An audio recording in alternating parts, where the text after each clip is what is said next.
You're listening to the Love Over Addiction podcast.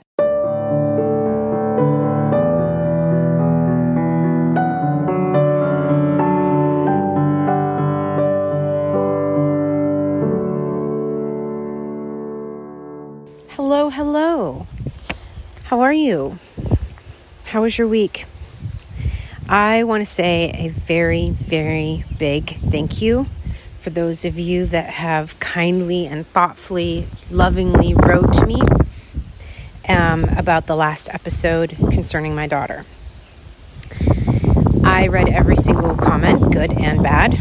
Obviously, controversial subject. Had no idea how controversial it was going to be. But I really appreciate you guys loving me. And not like loving me in a worshipy way at all. I just mean offering your love to me and your suggestions and your thoughtfulness. It's very, very cool when you do this for a living and you have real people in real life giving you real love. So thank you. Okay, moving on to you and addiction. Here's the deal. Today, we are going to talk about relapse. Now, for those of you that have been listening for many, many years, you know I don't typically spend this time with you talking about the specifics of the disease of addiction. I don't go into your loved one's suffering. I like to stay focused on you, helping you get better, recognizing that you are not powerless over this disease, that breaking that myth, busting that lie open and saying, actually, there's a lot you can do to help yourself and help your family and help your future. But today, I actually am going to switch a little bit and I'm going to go dip my toe into the pool of addiction and education about addiction because I think it's really going to help you specifically navigate your future when you love someone suffering from addiction. And we're going to talk about relapse.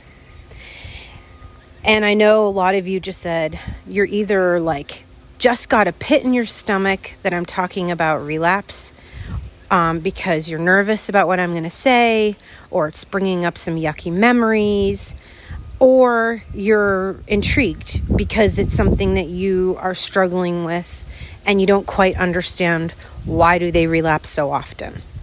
Okay, so I'm going to go into that a little bit today because I think it's going to help you if we get a kind of very, very, top level. I'm not going to go into too much detail. Top level idea of what to expect. How common is relapse? Why does relapse specifically happen? And who does it happen most frequently to? Then you can understand and anticipate your future. You can make decisions today that will help benefit you because you'll know what to expect moving forward.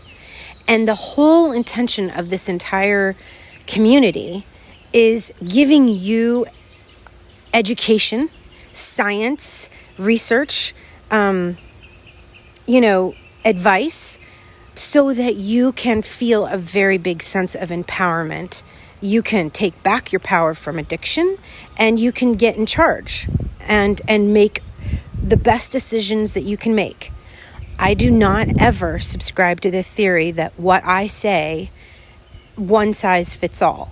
Like what happened in my story, to me, I constantly remind you lovingly, it might not be good for you. I share my story with you guys all the time because I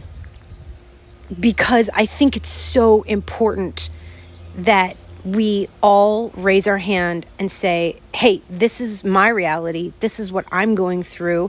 It can feel very embarrassing sometimes, but the more we talk about it, the less shame we feel, the less embarrassment we are. We give addiction too much power when we shove it down, pretend it's not happening, deny that it's really going on. And that is actually, one of the reasons why I think we do have such an epidemic, is because it's such a taboo subject. And so I like to share my personal story so you don't feel like I'm just like giving out advice and not being vulnerable with you, because you're being vulnerable with me. And I absolutely also stand by the fact that I'm here throwing out tips. Take them or leave them. They're definitely not gospel. So if I say something that you disagree with, like some of you I did last week concerning my daughter, cool, no problem. You have every single right to disagree with me. I respect that entirely. And I love you, and I hope you love me, and we can choose to take what we want and shed the rest, right? So, okay, moving through that, what I'm about to share with you is actually something I've researched incredibly. You guys know how much I love research. I love research. Oh my gosh. And I'm going to tell you something really quickly. If you like research too, there are going to be some websites on the internet when you are doing your research that are not necessarily on the up and up.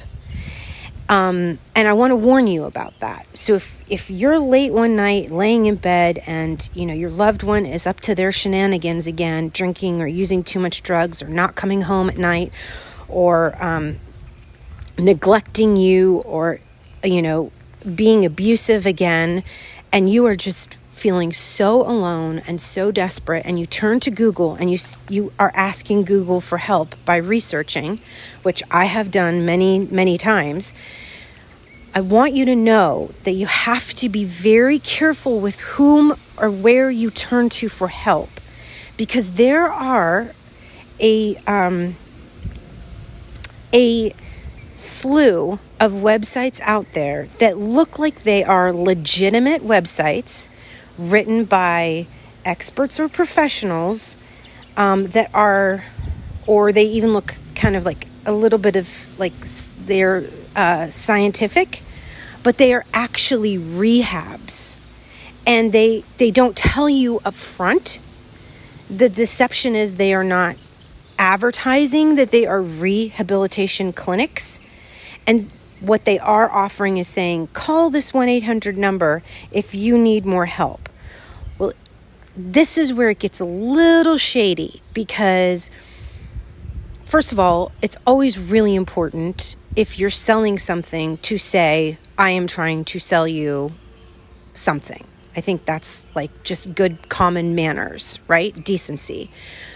But rehabs don't always do that. They can sometimes disguise themselves as something other than rehabs. And I talked about this on an episode a couple years ago. I interviewed a man who was kind of uncovering the rehab community. There are decent, legitimate, well-researched rehabilitation facilities in this world.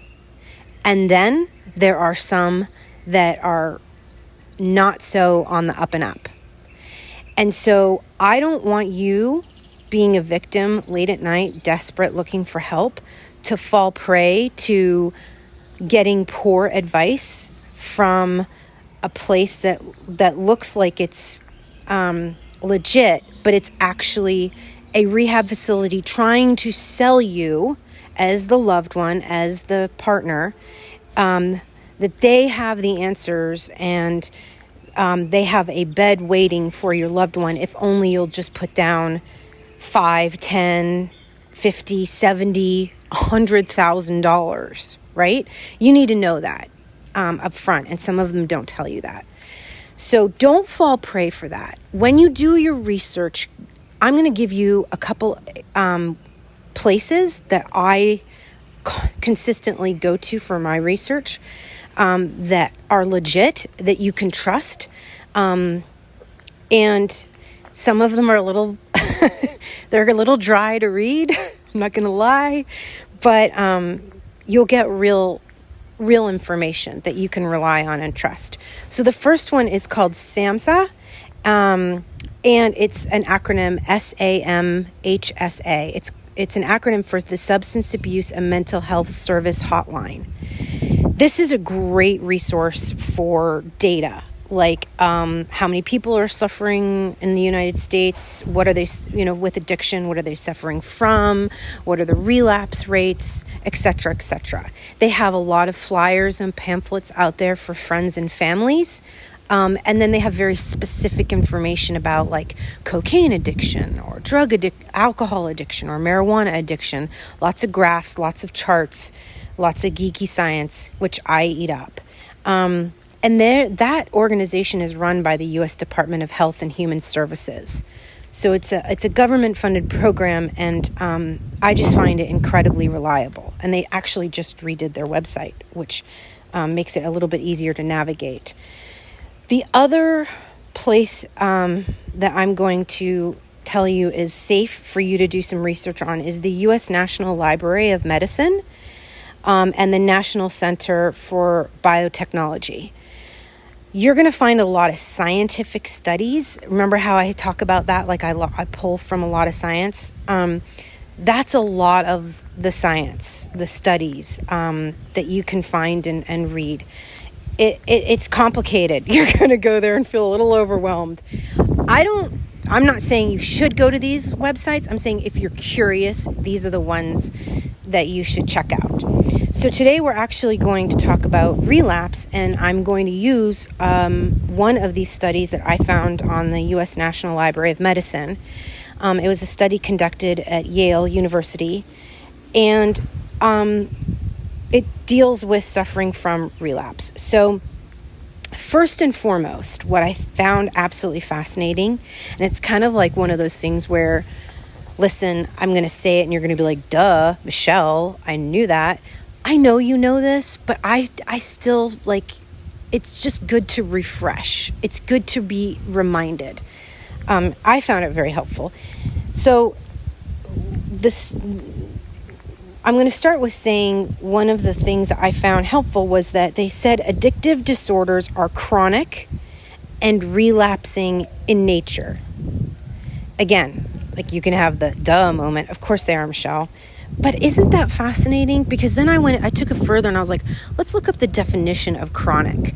Chronic is persisting for a long time. So addictive disorders are chronic and relapsing in nature. So if your loved one is suffering from addiction, it's relapsing in nature. Addiction, the nature of addiction is relapses. And chronic, meaning addiction is persisting for a long time. So when you and I sit there and judge ourselves for going crazy and thinking, how can we not fix this? Why is this issue lasting me for 2 years, 10 years, 25 years? Why can't they just get better? What can I do to possibly help? You look at the definition of addiction, right? It's persistent in nature. It's chronic. There's nothing, you can't fight against chronic. You can't control persistent. So you've got to kind of give it up a little. Raise up your hands and go, okay, hands off. I accept and acknowledge that if I love someone suffering from addiction, there's nothing I can do that can cure their addiction because it is persistent and chronic, and those two ingredients have nothing to do with me. They have nothing to do with how good of a partner I am, how great of a wife I am, how well I clean the house, how much I lose weight, how I discipline our kids, how I don't do certain things that annoy them, or I do certain things that annoy them. It has nothing to do with how much you nag or yell or cry or beg. They have nothing to do with how much if you choose to drink or you don't choose to drink. Do you see? I'm not sitting here saying there isn't ways that we can improve ourselves, but this brings me back to the point of saying that you are not in control of their addiction. They are. And if they want to stop using drugs, stop drinking, stop gambling, stop, with the sex addiction or the pornography addiction, whatever they're addicted to, the only way that they are going to get better is by choosing not to behave in that fashion anymore. And then it will stop, but the persistence of the addiction will continuously and forever be there. Does that make sense? Like, in other words, according to the study, once you are addicted, it's not like you get cured and then 15, 20, 30 years later, all of a sudden, you are not struggling, or maybe not struggling is the right word, but like you can't unchoose to suffer from addiction. That's always going to be. So let's take somebody for example, that is, I'm actually not going to use names. I was going to use a name there, but I'm not going to do that. So let's just say a hypothetical person that has says, you know what? I don't know if I identify as an alcoholic or not, but I know drinking does not serve me well, and I don't behave well with alcohol. Okay, so someone says, it just doesn't bring out the best in me. I'm going to choose not to drink anymore. I don't make the wisest decisions. I don't like who I am when I drink. Okay, so they make a commitment not to drink. 20 years from now, they're still, if they choose to drink, it's going to not bring out the best in them. They're not going to make the wisest choices. They're really not going to like who they are. Like, do you see? It doesn't go away. The addiction is still persistently there. It's just that they're still continuing to be strong, kick-ass, amazing individuals who are committed to not drinking. Okay, so why am I saying that? I'm saying that because this should be a huge relief to you. Well, I can see it being a huge relief and also very sad, right? Because that whole dream that this will one day just disappear and dissipate if you do or say the right things, that whole dream needs to fade. And that's kind of depressing because although we don't like the responsibility of trying to get someone sober, we also kind of like the responsibility of trying to get someone sober because it means that we have more, we're under the illusion that we have more control than we really do. So it kind of serves us both way, right? Like it's two sides of the same coin. Believing that we have some sort of inability to influence or ability to influence our loved one's behavior grants us the delusion that we are powerful over their choices. If we surrender that and recognize truly everyone was granted with their own free will to make their own decisions, it's scary and it's kind of upsetting because, Jesus, if they haven't gotten sober yet over what I'm doing, when will they, right? It's a scary thought. So this is what we have to come to grips with. This is what I talk about when we say it's our work to do. Our work is to get comfortable with the idea that we are in charge of ourselves and our own lives. And that thought is pretty freaking amazing. But we are not in charge over our loved ones' lives. So that was kind of interesting to me, and I wanted to bring that up for you. Okay, now going back to relapse. So here's the deal. According to the study, and I'll put the study in the show notes in case you want to link to it, 2/3 of people relapse within weeks or months of initiating treatment. 2/3, guys. That is a lot of people. In fact, the conclusion is that studies show up to 65 to 70% of people relapse within 90 days following treatment. So that means if your loved one has gone to inpatient rehab, and I get a lot of emails saying, Michelle, what do I do? I'm so nervous for when they get out. Again, this is not meant to be depressing, I promise you. This is meant to empower you by giving you the knowledge and setting your expectations correctly. If you send them to a rehab, knowing that up to 65 to 70% of our loved ones will relapse within 90 days of being home. Now, this happened to me. Y'all know my story if you've listened to the Love Over Addiction program. My ex-husband went to this fancy schmancy hoity-toity rehab in Malibu and came back, and I think his sobriety lasted less than a week, okay? And I so wish someone in this rehab had pulled me aside when I went to go visit for 2 days to find out what was wrong. I wish someone would have said this to me. I wish someone would have given me this statistic. It would have caused a ton of anxiety. I mean, I would have been like, oh no, well, then what is the point of all of this rehab? And it would have sent me in complete, paranoia and I would have been watching him like a watchdog. But here's the deal. The truth is, I already was. I was already watching every step, walking on eggshells when he came home from rehab, because I didn't know. I didn't know, what to expect. And also, let's not forget, we are wounded animals. And even if they went to rehab for 30, 60, 90 days, it takes a heck of a lot longer to recover from someone who's been lying to you and manipulating you and deceiving you all this time. It takes longer than 90 days to build back your trust. It takes, a significant amount. They have to show you through their consistent actions and good choices, little by little, slowly, that they can be trusted. So of course, if they come back from any kind of treatment, of course you're going to be like, is this for real? Did it really work? Because I really want to believe it does. So again, this is why I hesitated to tell you this information, because I know it can cause a pit in your stomach and it can break your heart a little bit.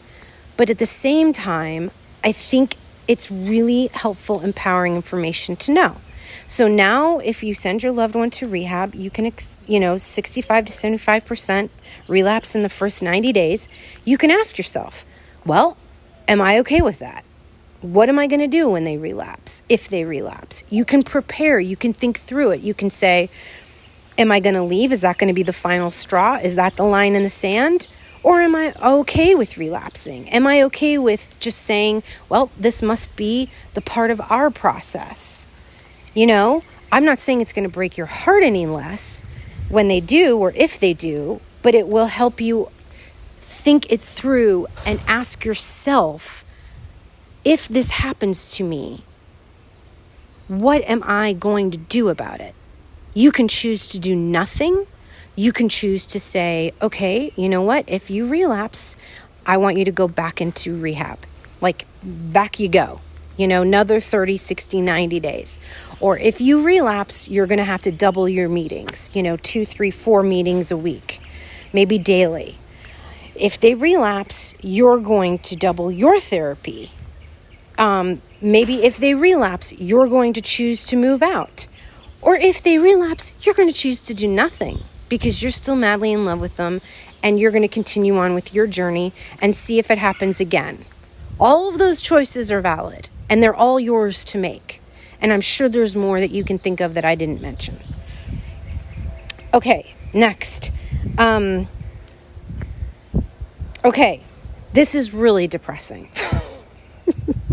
And I know I just said I wasn't going to depress you, but there's no way around this. I'm going to own it, okay? Please, I promise I'm going to do my best to make you feel good before the end of this podcast, so don't turn this off. But I got to give it to you straight. I got to give it to you honest, because no one did that with me, and it delayed my suffering for so long, because no one pulled me aside and said, this is what it's going to be. And I want to be that person for you. And I know that might not make you not like me for a little bit, but it's okay. I'd rather be helpful than liked. Okay. Actually, I don't know if that's true. Yeah, it's true. It's true. Okay. So 85, this is a statistics that's a little depressing. 85% of individuals relapse and return to drugs and alcohol within 1 year. 85% relapse within 1 year. Okay. Not only relapse, but return to the addictive behavior. 85%. Now, this could be helpful for you. Why do you ask? Because think about your finances, okay? We all know most of the time a lot of these rehabs are not cheap. They're not. So you have to ask yourself, okay, knowing that statistic, am I comfortable with investing $65,000 or $10,000 or $3,000 or whatever in this rehab, okay? Maybe there's alternative programs. Maybe there's alternative treatment you can look into. Or maybe you sit there and go, heck yeah, it's worth the gamble. I'll mortgage my house, which is what we had to do to get my husband to rehab. I'm not suggesting that, by the way, because that actually ended up not being great because it bought me nothing. It bought me less than a week of sobriety and he went right back into it for long term. So don't think I'm suggesting that. I would never suggest that because you're literally betting on your loved one betting your house on your loved one getting sober. But maybe you know, I don't know, but I just want you to know that that's the odds. Okay. And then when I say, like, some of you are going to be like, well, what kind of drugs? When I say 85% of individuals relapse and return to drugs and alcohol within 1 year, I'm talking about opiates, cocaine, marijuana, etc. Okay? Now, I told you also that we were going to be talking about reasons for relapses. So let's talk about why they relapse. But here's the little asterisk I want to make. Listen, I love you with all of my heart. And one of my greatest desires is for you to realize that you are a wonderful, wonderful, loving, sensitive, thoughtful person.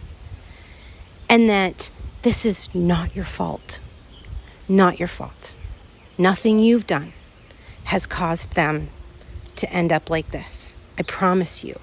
Does that mean you're perfect? Does it mean you haven't made mistakes? Absolutely not. But I'm married to a fantastic, wonderful man, and I make mistakes. We all make mistakes. Mistakes are fine. But you have nothing to do with their decision to get sober or not. Nothing.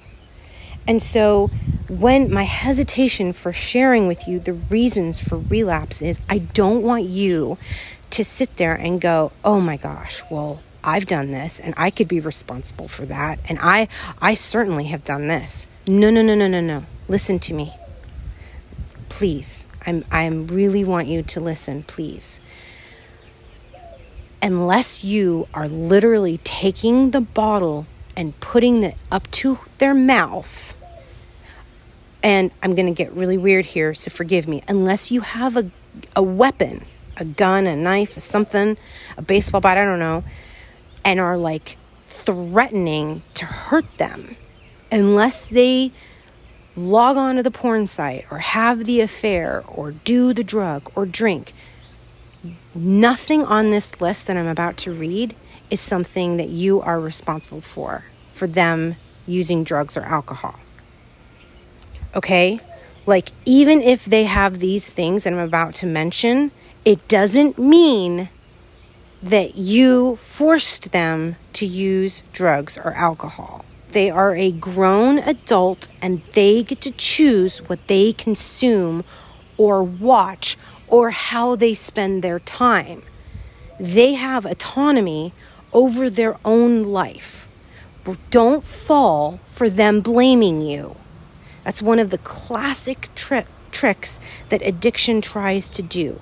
Tries to sit there and blame everybody and the entire outside world for their problems, for they drank because of this, or because she said this, or you did that, or they're blah, blah, blah. No.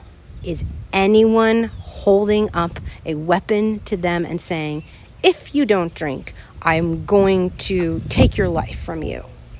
If you don't, use this drugs, you're never going to see your family again. No, right? No one's threatening to kidnap them and lock them in a basement for the rest of their lives if they don't consume that line of cocaine. Okay? That's the only way that they get to blame someone else, is if there's someone threatening their life or kidnappers involved. That's the only way. Otherwise, they're adults, and last time I checked, adults have autonomy. So, here's the reasons. That's my little asterisk. Now, here are the reasons for relapse. These are the most common, okay? Stress.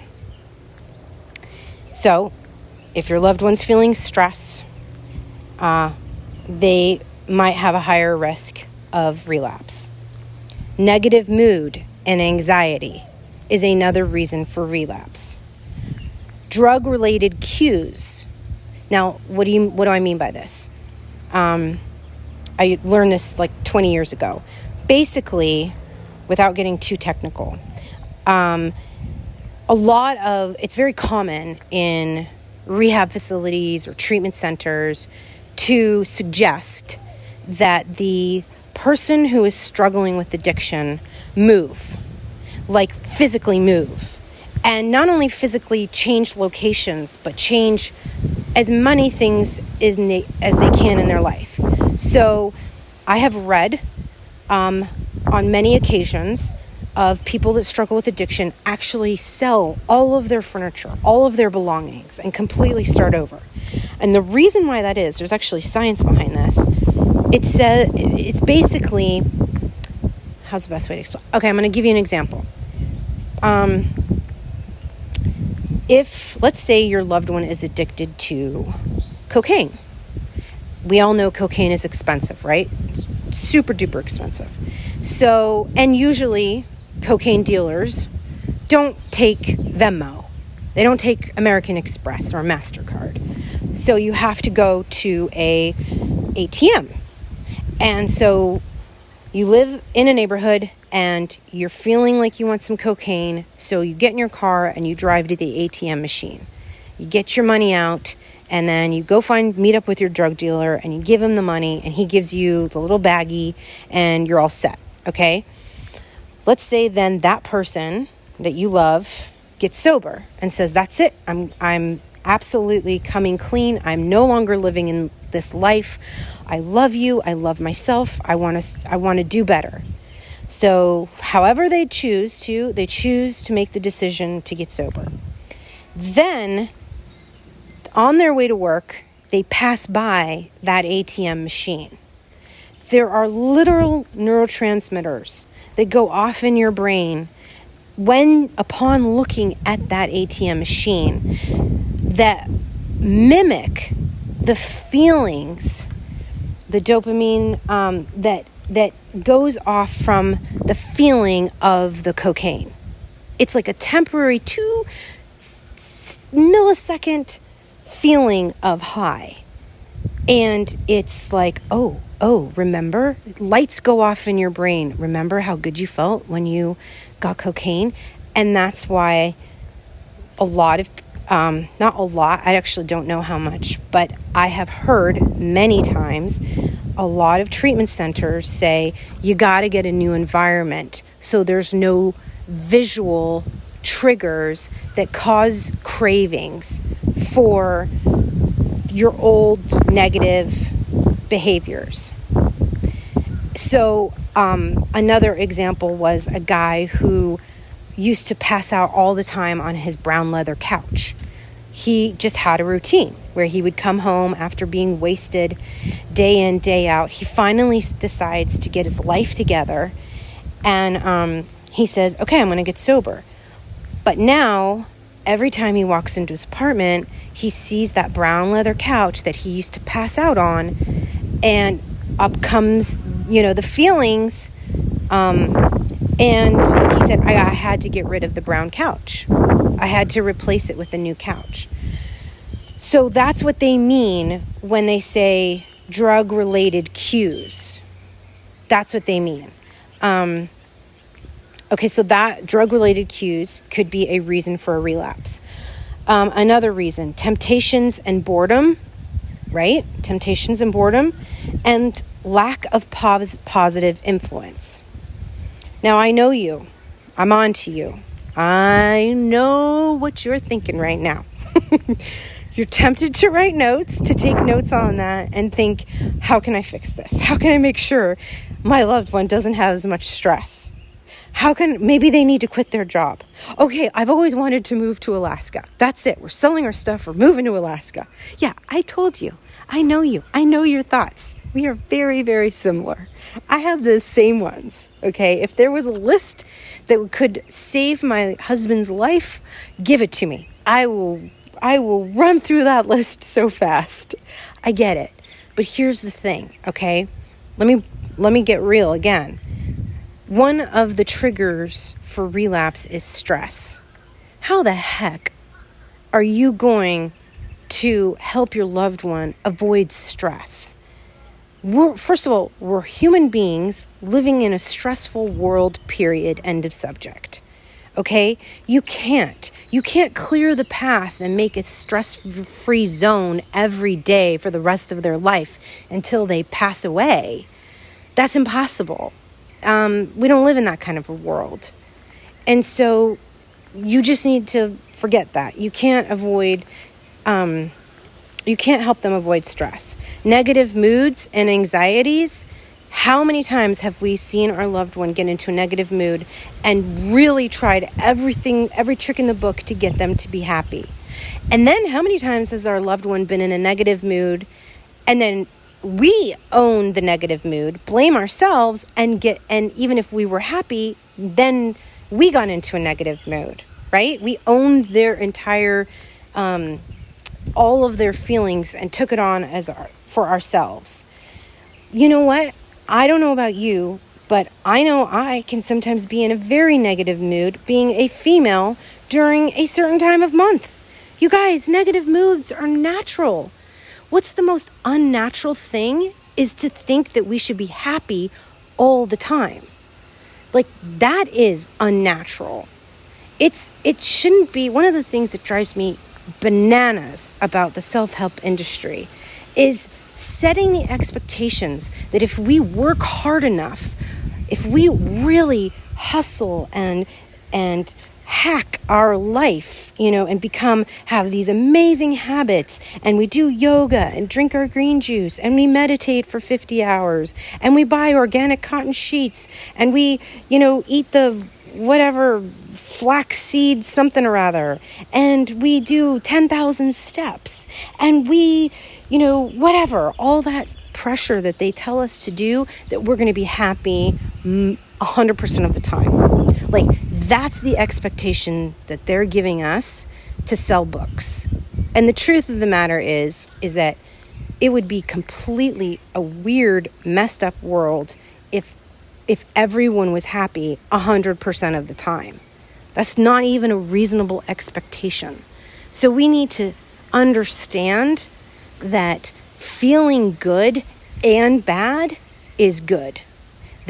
That we need to stop beating ourselves up for every time that we feel sad or moody or anxious or depressed or whatever, rotten or whatever, and just go, yep, okay, today is a day, or a moment is a moment, or an hour is an hour where I'm not feeling so hot, and I'm not going to judge myself for it. I'm not going to try and force myself to feel better. I'm not going to turn to all my tools and sit there and go, okay, work harder at feeling better. I'm just going to sit on the couch, or I'm going to go for a walk, or I'm going to do whatever makes me happy. And when I feel better, I feel better, right? But it's normal and natural not to feel happy all the time. And we got to drop that expectation.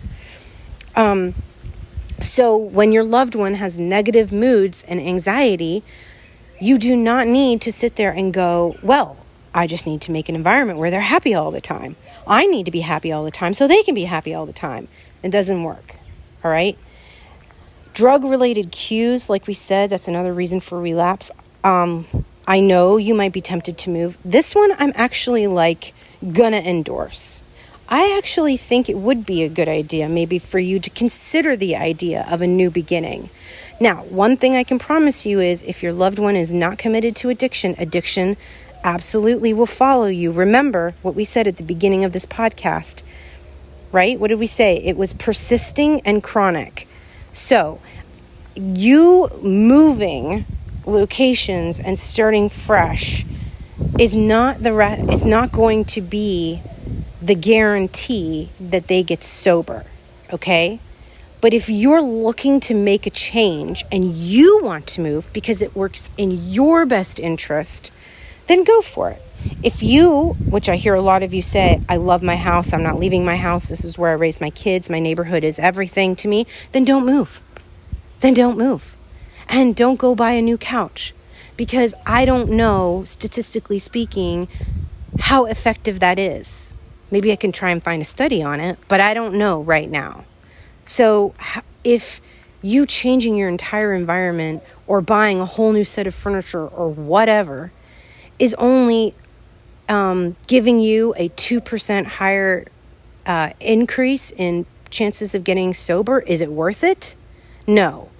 So I don't know. I just made up that 2%. I don't know. And I don't know if there's any studies done, but actually now that makes me want to go look it up. I'm going to go research it after this podcast. Okay.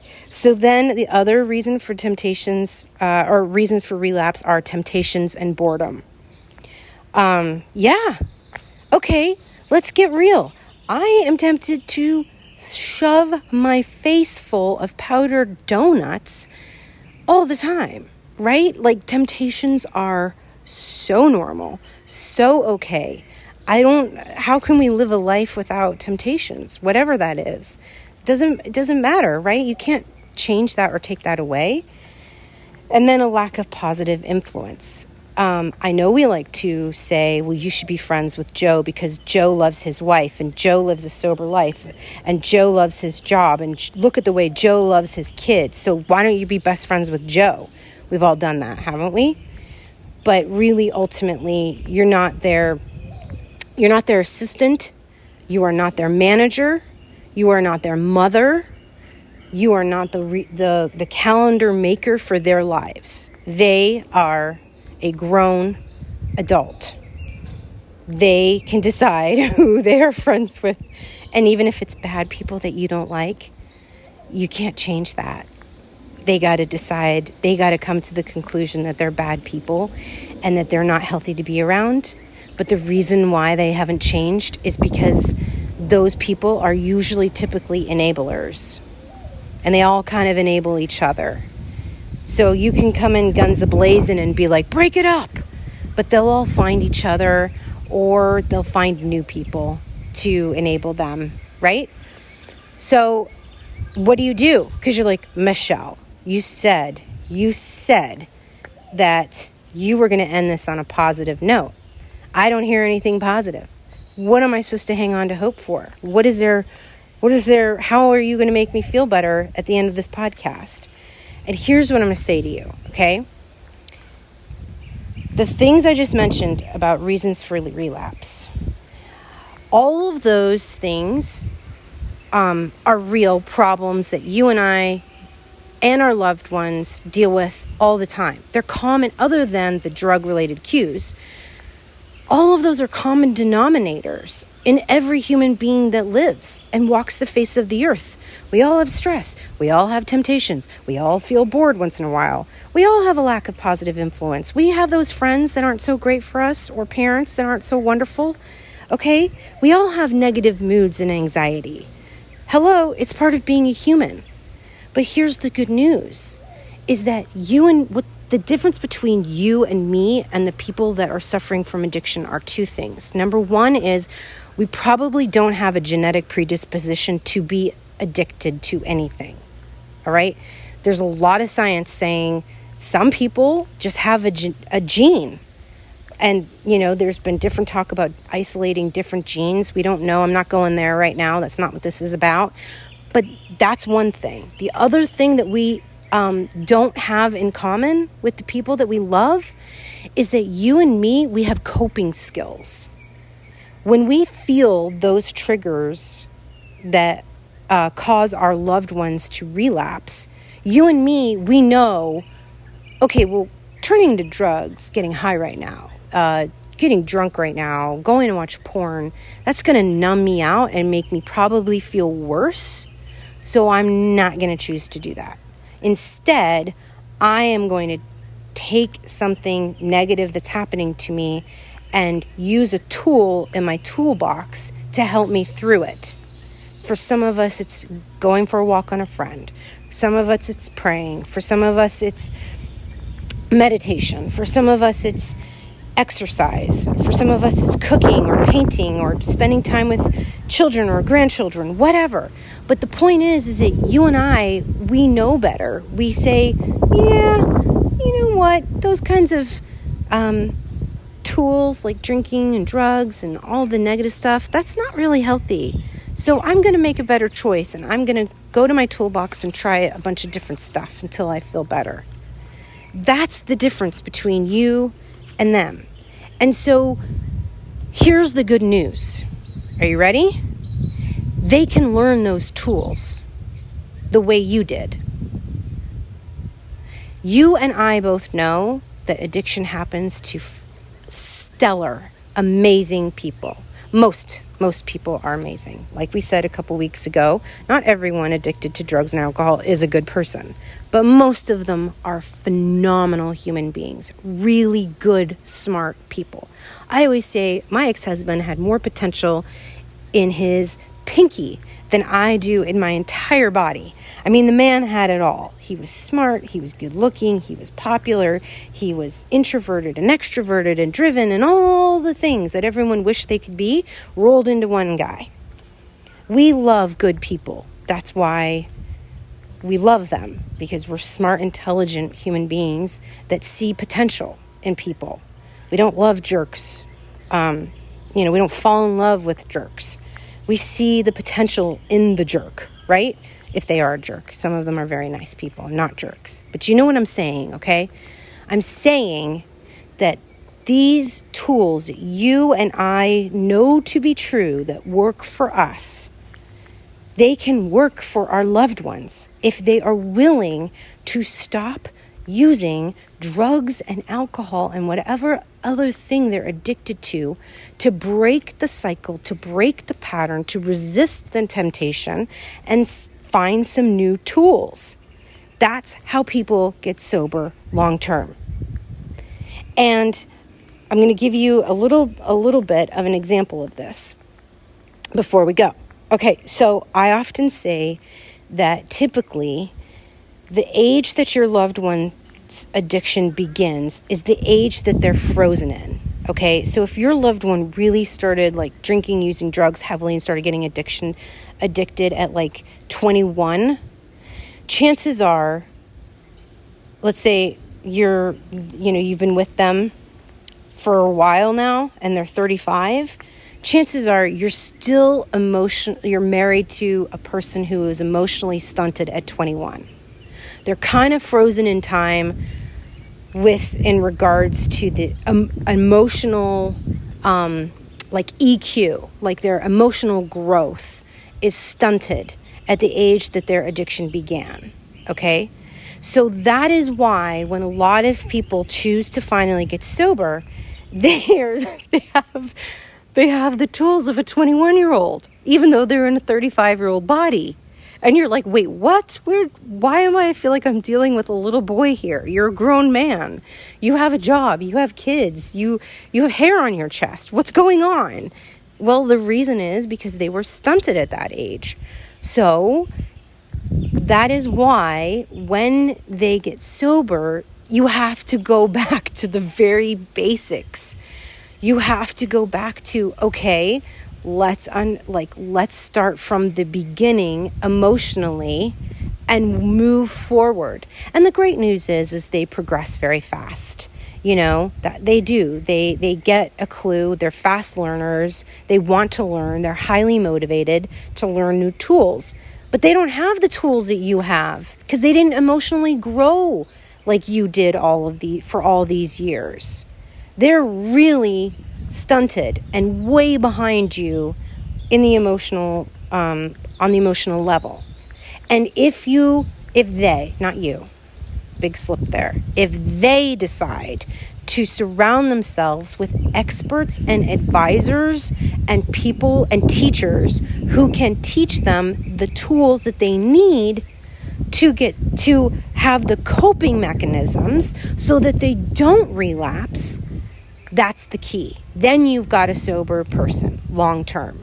Then you've hit the jackpot and the lotto, because now they don't need to turn to alcohol or drugs or pornography or something to numb them or something to escape, right? Because another reason why our loved ones get addicted to drugs and alcohol is because of trauma in their life that they didn't know how to work through. They didn't have the coping skills, and they picked up a bottle and it felt really good to numb out, and then they just kept going with that type of behavior. So this is the hope that you have, that if your loved one is committed to sobriety and gets the tools, then you are looking at a great chance of long-term sobriety. If they get sober and then they stay stuck, like they are like, just leave me alone, I got it. I don't need to go to AA. I don't need to go to therapy. I don't need to have a sponsor. Whatever tools they need. They don't need to get a job or find a hobby or whatever. They think they can white knuckle it. Maybe they can. Okay? I'm not saying I've heard of it. I've heard it happening.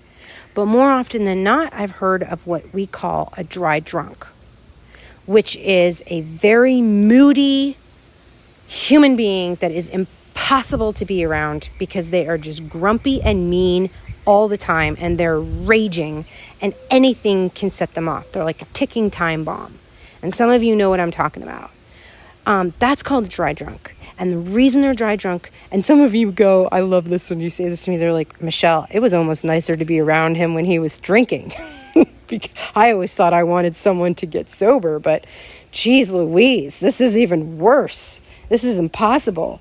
Well, that's because they're not learning the tool. All these feelings that have been neglected and rejected and shoved and ignored for so long are coming to the surface, bubbling up, and they don't know how to deal with them. They're not looking for appropriate ways to handle them. So they're snapping and moody and grumpy and mean and awful because they don't have the skills to cope. So there is hope, is what I'm trying to say. But the hope lies with your loved one. Okay? It's fine if you want to talk to them about this. Great. Even if you want to share this podcast with them, great, do it. In fact, we had a review the other day where it was a man who said he was listening to this podcast and he's been struggling with alcoholism, and he listened and he realized how hard he has made it on his wife, and he's just grateful. And I'm thinking, now that's a man. That is a man that is on a phenomenal road to sobriety, because if he's willing to listen and stick with, like, hearing a hard truth about how he made his wife feel and then write a review about it and take accountability for it, wow, I was blown away by that review. We shared it within our team last week. So listen, if you want to let your loved one listen to this because you just need them to understand the process and the way to get sober and how to work through relapses, great, do it. Don't do it with the thing of holding it over their head, though. Don't do it with, well, if you just followed this, we would be so much better, because that's not nice, right? We don't want to nag them or guilt them. In the Love Over Addiction program, I often talk about keeping a quiet mouth. And we talk about when is it okay to talk to our loved ones, and when is it not. And you guys know we've done podcasts on that, so I don't need to go into that. And it's also on the program. But this is it is okay to sit there. Make sure when you talk to them, though, that they are sober and they are in a good mood. And don't throw it at them and be like, listen to this. You know what I mean? Because we are dignified human beings. You and me, we are kind. We are loving. We are hurting. We are struggling. But we, even in times like that, have integrity coming out of our pores. There's someone playing the tuba in my neighborhood. Can you guys hear that? I record these outside in my backyard, and I hear a very loud tuba. Okay, random. Anyways, listen, I love you, and I am proud of you for sticking with me through this whole episode. I said some tough things for you to hear. I know they're tough, but I promise you they are good for you to know. I am your biggest fan, and I am here to walk with you through this. Okay, so now it's turning into a whole band outside. Oh, you know what it is? It's an ice cream truck, and they're playing really cool jazz music. Okay, anyways, can you hear that, guys? It's very cool. Okay. That's it for today. I love you with all of my heart, and I will talk to you next week. This podcast is created for your support, encouragement, and entertainment with my personal thoughts and beliefs. We are bonded together by the fact that we love someone suffering from addiction. This is not intended as a substitute for therapy or advice from a professional.